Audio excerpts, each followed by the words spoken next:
Hello and welcome to North Star Stamper. I'm Susan Kramer. I'm an independent Stampin' Up! Demonstrator in Woodbury, Minnesota. And today we are being frugal. Let me find myself. There we go.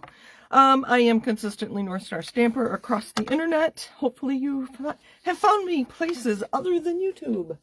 All right. I have a tip for you today dealing with our blending brushes.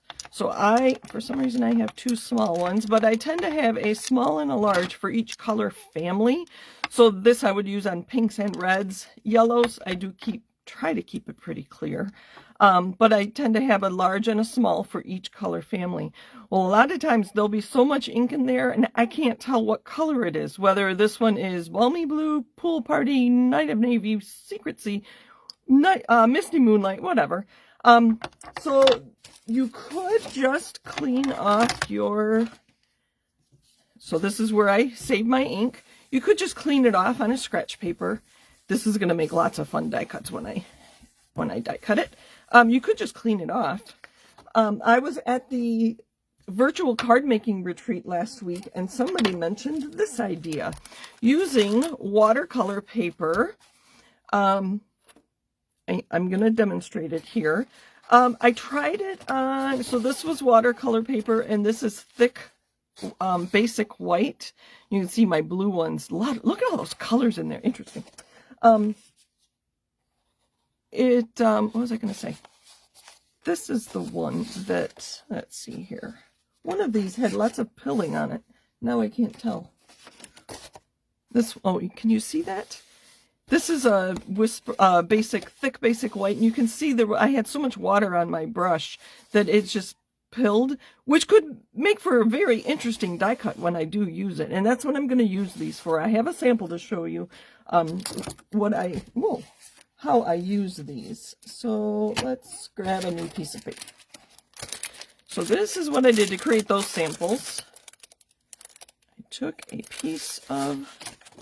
One side's a little more rough than the other, and this is an old stamp case. You recognize these?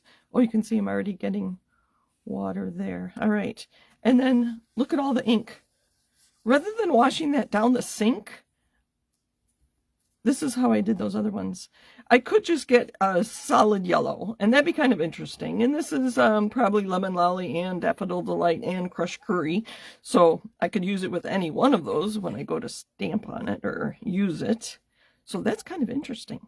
So I'm just going to leave it like that. And I'm going to let it dry. And it will come out looking like this when I'm done. So let me show you what I did. Oh, I have a couple other things. So that's interesting. So this one could be like that. Let me just put this on here. And put this out of the way. It's going to drip, but that's all right. So something else I did with this one... And I don't know if you can see, but I added some splatters here. Again, my pinks and purples, I don't know what colors they are. I used Gorgeous Grape and my water painter and added some splatters. So I'm going to do that with Secret Sea. Let's push these up a little bit. So this is how I splatter. You may have a better way to splatter. How do you splatter? Leave me a comment. I'd love to know.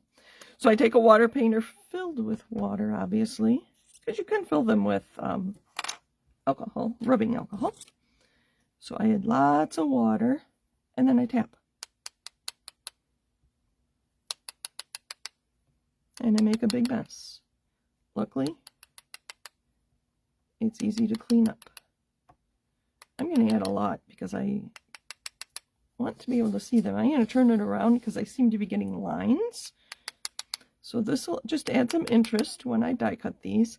You can see that the paper has warped, and this is the watercolor paper, and I add so much water, like you saw when I did my yellow brush, that it is going to warp. So I don't know that I would try to stamp on this as like a background. You could run it through maybe through a die cut, or not die cut, embossing folder. That would be interesting too. I haven't tried that yet. Oh, I am making a mess of my table. I'm going to go really close and get lots of... Anyway, you get the idea. I'm going to clean that off a little bit. So I'm going to let that dry, and I'll use that. I'll die cut that. I think leaves would be really interesting. And of course, I'm not going to waste this ink. We're going to put this right here. And that's how this paper was created. There's some lines there. All right, that's clean enough. Now, not wasting my ink, right? All right, let's put these aside, and I'll show you what I did. Oh, I made a huge mess. So using this purple, I die cut. Actually, I used our brand new stamp positioner, the smaller piece, and I just used this stamp on the smaller plate. And I just stamped the insides. I thought there was enough color that I didn't need to do the solid images. So I just stamped these, and I used the die cut, and I created this.